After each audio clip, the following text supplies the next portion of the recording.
असं बघायला गेलं तर असा म्हणजे तुटाळा हा प्रकार इथं दिसून येत नाहीये. तर असा पहिला डोस झाल्यानंतर म्हणजे तुम्ही दुसऱ्या पाण्याच्या वेळेस जेव्हा झिंक आणि व्यायामचा डोस देता तर ह्या पद्धतीचा प्लॉट तुम्हाला दिसून येईल. आणि इथून पुढं जेव्हा 3 ते 4 पानावर जेव्हा ऊस येतो, ॲव्हरेज एक 3-4 पानावर ऊस येतो, तेव्हा आपल्याला याच्यावर पहिला स्प्रे घ्यायचा आहे. ठीक आहे. तर स्टिमरीज जे हे आपलं बायोस्टिम्युलंट आहे त्याचा तुम्ही स्प्रे ह्याच्यावर घ्यायचा आहे. त्याचबरोबर आपलं जे बायो 99 जे स्प्रेडर आहे, स्टिकर आहे, किंवा तुम्ही सेवर म्हणून ते लिक्विड वापरू शकता. खूप चांगल्या पद्धतीचं काम करतं. तर या दोन्हीचं मिश्रणाचा स्प्रे घ्यायचा आहे. आणि तिथून पुढं पहिला स्प्रे जेव्हा घ्याल तुम्ही त्याच्या पुढं 15-15 दिवसांनी आपल्याला स्टिमरीज बायो 99चे स्प्रे घ्यायचे आहेत. म्हणजे येत्या 2 महिन्यामध्ये ऊसाची वाढ एवढी जबरदस्त होईल ह्या स्टिमरीजच्या स्प्रेमुळं की तुम्हाला 2 महिन्याची वाढ तुम्हाला म्हणजे आमचा अनुभव सांगतो की चौथा स्प्रे शक्यतो घेताच येत नाही शेतकऱ्याला, एवढा डोक्याच्या वर ऊस जातो. बरोबर.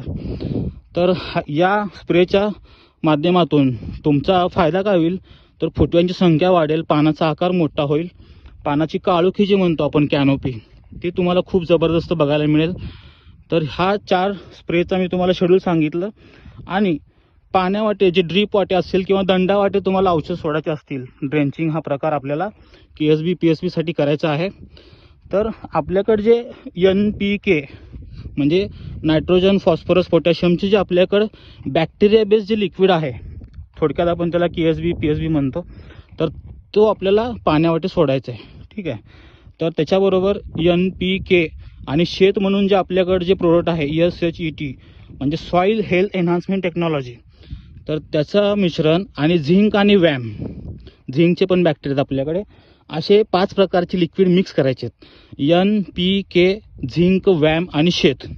ठीक आहे. 6 बॉटल झालेले आहेत. तर हे तुम्ही एका बॅरलमध्ये एकरी 1 बॅरल 200 लिटर पाण्यामध्ये मिक्स करून त्याचे डोस आपल्याला काय करायचे, ऊस बांधणीच्या अगोदर म्हणजे आता तुम्ही समजा 1 महिना 1.5 महिना झाला ऊसाला, तुम्ही पहिला डोस देऊ शकता.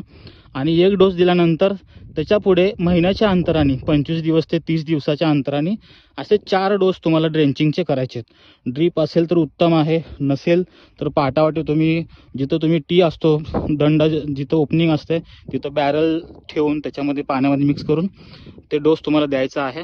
तर या प्रकारे तुम्ही ऊस बांधणीच्या अगोदर 2 डोस देऊ शकता आणि ऊस बांधल्यानंतर 2 डोस तुम्ही असे 4 डोस तुम्ही देऊ शकता. ठीक आहे.